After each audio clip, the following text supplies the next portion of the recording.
कि बिहार के जो विलेजेस हैं जी, बिहार के विलेजेस में एजुकेशन का बिगेस्ट साइकोलॉजिकल बैरियर क्या है?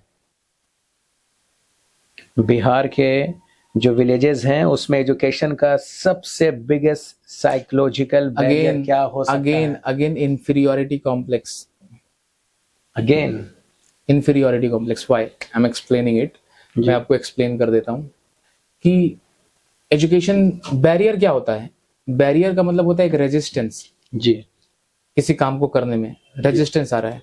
रेजिस्टेंस कहाँ पर आएगा? सपोज से कि मुझे किसी अच्छे एजुकेशन में पार्टिसिपेट करना, कुछ अच्छी हायर स्टडी करना है, तो हम पहला स्टेप ही नहीं लेंगे ये सोच के कि वहां पे जाएंगे तो सीबीएसई का बच्चा होगा, वहां पे जाएंगे तो अमीर घर का बच्चा होगा, वहां पे जाएंगे तो ज्यादा पढ़ा लिखा अच्छे इंस्टीट्यूट अच्छे स्कूल में पढ़ा हुआ बच्चा होगा, मैं क्या करूंगा उसके। तो यहाँ से फियर ऑफ फेलियर, यस है ना, वो आने लग जाएगा उनको, जिस कारण से पहला स्टेप ही मूव नहीं करेंगे। जी लेकिन सोसाइटी गुरुकुल यहाँ पर साइंटिफिक टेक्निक बताती है जी अगेन कि अगर आप 2 मिनट सिलेक्शन, ठीक है ना, 2 मिनट सिलेक्शन मेथड होता है कि आपको 2 मिनट में किसी चीज को सिलेक्ट करना है, और किसी चीज को अगर करना है आपको आगे, अगर ताकि आप उसको 10 दिनों तक 20 दिनों तक आगे के महीनों तक आप उसको कंटिन्यू रख सकें, तो 2 मिनट का एक टेक्निक होता है जिसको हम यूज करते हैं, जिससे बच्चे काम को करने की उनकी प्रोबेबिलिटी बढ़ जाती है, कंसिस्टेंट रहने की प्रोबेबिलिटी बढ़ जाती है। तो ये वाला एक प्रॉब्लम है सर कि बच्चे फियर ऑफ फेलियर में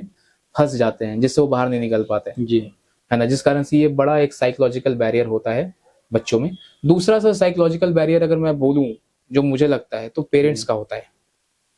पेरेंट्स का ये बहुत ही अजीब लगेगा सुनने में, पेरेंट्स को भी लगेगा, बच्चों को भी लगेगा, ठीक है ना, क्योंकि ये बातें कोई करता नहीं है सर। जी मैं आपसे बहुत ही क्लियरली बोल रहा हूँ कि ये बातें एक्चुअली नहीं करता है कोई।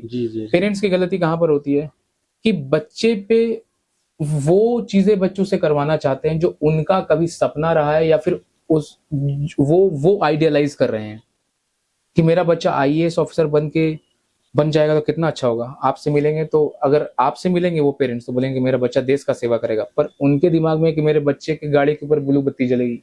जी उनके दिमाग में है कि मेरे बच्चा घर से निकलेगा तो उसकी ये रहेगी, मेरे बच्चे की इज्जत होगी। जी आप समझ रहे मेरी बात? तो ऐसे माइंडसेट को, ऐसे पैट्रियार्काई को हम लोगों को कहीं ना कहीं छोड़ के आगे निकलना पड़ेगा, तभी हमारा काम आगे हो पाएगा। तो पेरेंट्स का एक बहुत बड़ा बैरियर आ जाता है, पीयर प्रेशर, क्योंकि पेरेंट्स 70% से 80% तक का डिसीजन लेते हैं बच्चों के एजुकेशन का।